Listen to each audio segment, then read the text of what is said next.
In this video, we are going to talk about why you shouldn't follow your heart as a fearful avoidant. I am Pauline, and I am so happy you are here because following your heart is like this universal truth that you keep hearing in movies, in magazines. You just should follow your heart. And that always sounded very good.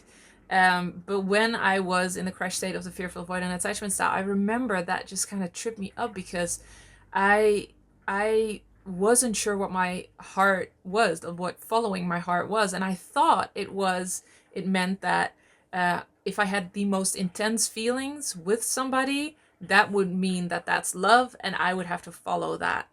And so I would have this image of a relationship of what it should be, and what it would mean to follow my heart. And I felt like Aryan was my boyfriend, now husband, was not that image, because the feelings I had for him were deep and rich and warm, but they weren't intense in the way that I had had before.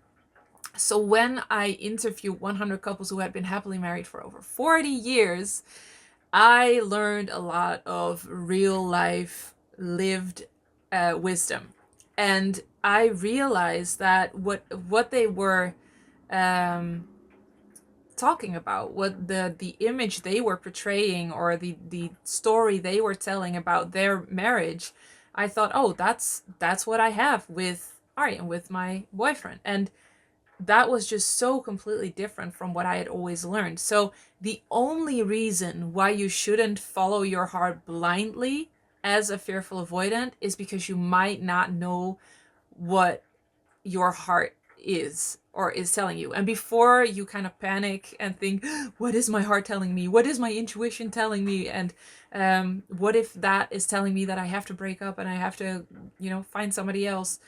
And I don't want that.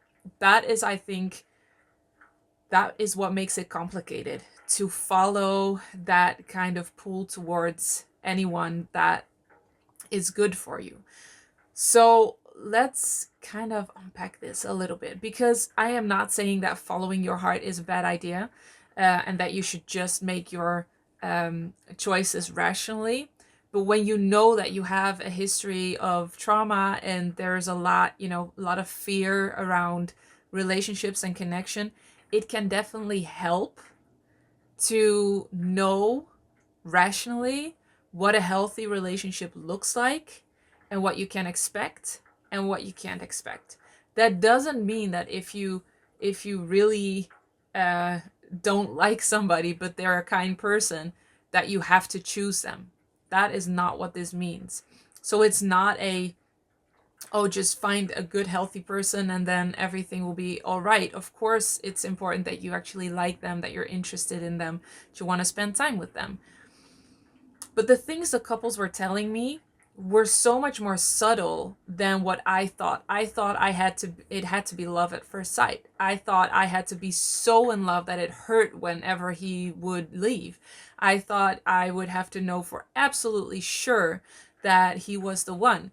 And a lot of the couples said, well, no, it's if you're really interested in somebody, you want to get to know them better, if you just love spending time with them, love being around them, you love hugging them, um, and having some kind of physical closeness, that is already such a sign that this is somebody that you could build a beautiful love with, if they're also a healthy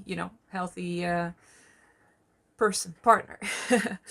And so making it more subtle like that really helped me to not find or look for the extremes, to not look for the one that would sweep me off my feet.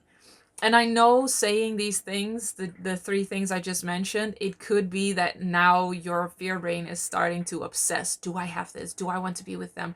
Do I love being physically close to them? Do I love spending time with them? And then you pick apart everything. If you notice that you're doing that, you are in a fear state. You are in the crash state of the fearful avoidant attachment style. And that is what I mean with it is hard to follow your heart in that state, because you are now operating from fear. You're thinking from fear, you're feeling from fear, and it's really hard to feel your heart. You do have that guidance, and that is not a black and white guidance. It's not that that person is bad and you should break up, and you should find that person, and that person is good, and there's only one person in the whole world that is perfect for you. That is not what love is. So that is never what your heart or your intuition would guide you to. They will guide you to love in every situation. So in this relationship, in another relationship, so I was always so scared that my heart or my intuition would tell me that I would have to break up. Very black and white. There was no discussion to be had. Very authoritative. And that is just not what your heart or intuition is. It's unconditional love. And so it will always look in every situation for, okay, where is expansion? Where is the love? And so what I've learned is that the most sure sign of your heart telling you this is good, follow this path within this relationship or anywhere, is a feeling of relaxation in your heart and expansion in your heart.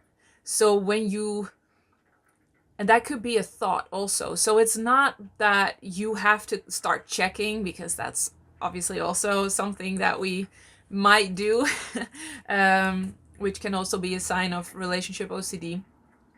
You start checking, oh, is my heart relaxing when when I'm with them? Is my heart relaxing when I'm being touched by them? Don't check. But it could be a thought, I started noticing that some thoughts relaxed me and made me feel like there were possibilities and made me feel expansion and openness. And I kind of decided, I realized that is more in line with my truth. That is more in line with love and my heart and whatever you want to call it. And it was okay to follow that. It's not that you have to struggle and work really hard to get to a place of love and expansion and relaxation. No, it's following that, these small moments that you feel love and expansion and relaxation. And that could be a thought that calms you. It could be something somebody says. It could be a moment. It could be anything. So it's not like you have to always feel love and expansion when you're with this person. Otherwise, it's not right. That's not realistic. That would never happen, even in securely attached individuals in a very healthy relationship. They will also have negative feelings that come up in their relationship. So it's never 100%. It's never black and white. I'm sorry to bust the bubble, but I know you want that, but that's not realistic. So I think that really helped to boil it kind of down to more subtle feelings, instead of it has to be like the one and very intense.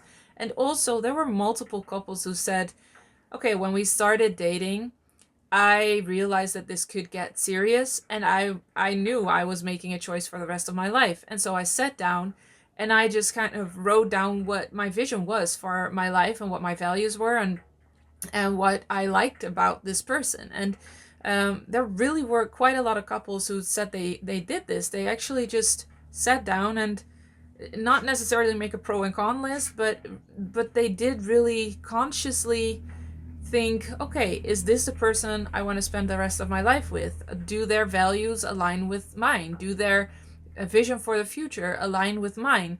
So not being blindly guided by intense emotions and thinking, or feelings and thinking, the more intense it is, the more that means that this is the one, because that could lead to, and this actually also comes from research, that when you believe in destiny, so you have a destiny belief, destiny mindset, you believe that the more intense your feelings are with somebody, the more that means that they are the one.